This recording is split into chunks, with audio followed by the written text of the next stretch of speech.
So, enw Lleucu, teitl y swydd yw hyfforddwr personol. A hwn yw'r busnes fy hunan, di sefydlu yn Llandysul, sef The Train Station, sef hen dosaf dref oedd yn Llandysul blynyddoedd yn ôl.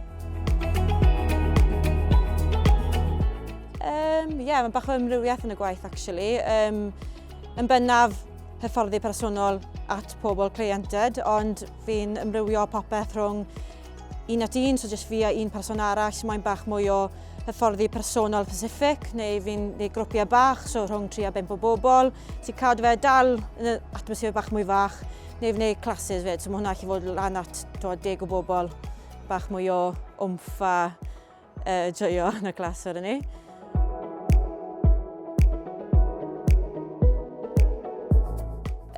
Fi teimlo fel manteision wedi symud nôl o ardal fel Caerdydd, le mae'n fysi iawn.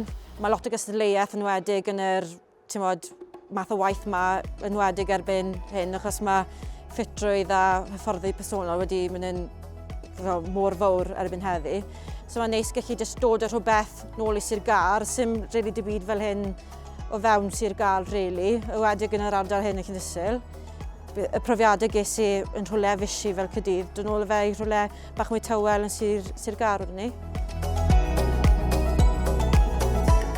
O'n i wedi gwneud busnes trwy'r ysgol, o'n i wedi gwybod fi'n cael ei sefydlu busnes ni eisiau gwneud, gan na beth mae dad wedi gwneud sefydlu busnes. Fi'n eitha siŵr o'n i'n mynd i trial dilyn yn footsteps ond fi'n credu fyd jyst fi bod amser wedi ymwneud â chwaraeon y ffitrwydd am blynyddoedd nawr, a fi'n credu mae fe jyst joio beth ti actually wneud, rhoi mewn i dy swydd.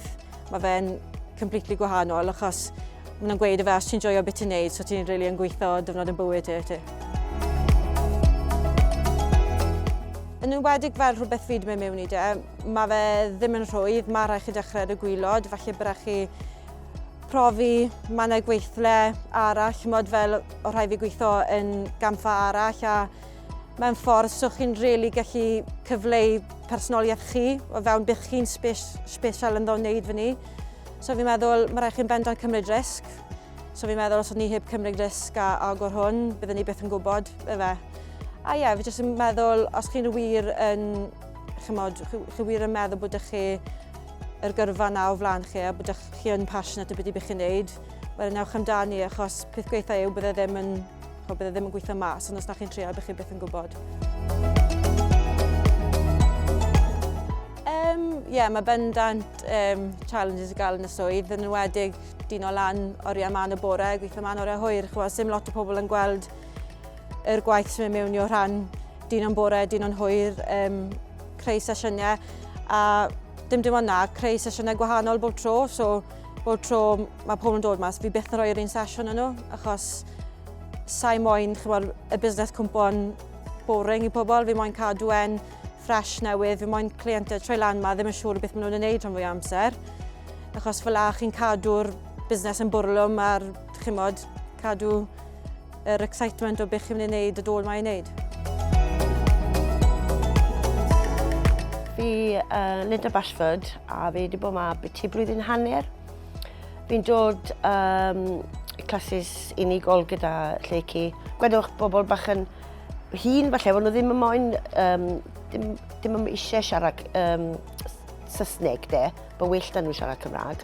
Rhaefen hefyd, ond mae fe'n gwrdd â gweud y gwir. Ie, mae mantais, masif o rhan gallu cynnig y gweithle'n Cymraeg, achos chi'n automatically jyst gyda bach o unique selling point o, bod chi'n gallu cynnig y gwaith yn Saesneg a Gymraeg. Yn enwedig yn ardal fel Llandysul fan hyn, fel mae lot o ni, rhan fwy o'r bobl yn siarad Cymraeg, chi'n bwmpo mewn i pobl y street o ddydd i ddydd a Cymraeg chi'n siarad, neu siop lleol, Cymraeg mae'n syrfa chi. So mae fe'n neis gallu cynnig, actually rhoi y hyfforddi personol mewn gyfrwng o Gymraeg fyd.